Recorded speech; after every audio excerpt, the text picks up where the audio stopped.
પોરબંદરમાં ભદ્રકાળી માતાજીના મંદિરે પણ માત્ર પુરુષ ટોપી પહેરીને રાસ રમે છે। શહેરની મધ્યમાં પ્રાચીન કાળનું 200 વર્ષ જૂનું મંદિર આવેલું છે અને ત્યાં 100 વર્ષથી માત્ર પુરુષ જ ટોપી પહેરીને રાસ રમે છે।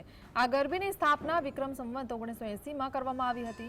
આ ગરબીમાં માત્ર પુરુષો જ રાસ રમી શકે છે અને કોઈપણ પ્રકારના માઇકનો ઉપયોગ કરવામાં આવતો નથી। વાજિંત્ર પણ સ્વચાલિત રાખવામાં આવે છે। કોઈ ઇલેક્ટ્રિકલ ઉપકરણોનો ઉપયોગ આ ગરબીમાં નથી કરવામાં આવતો।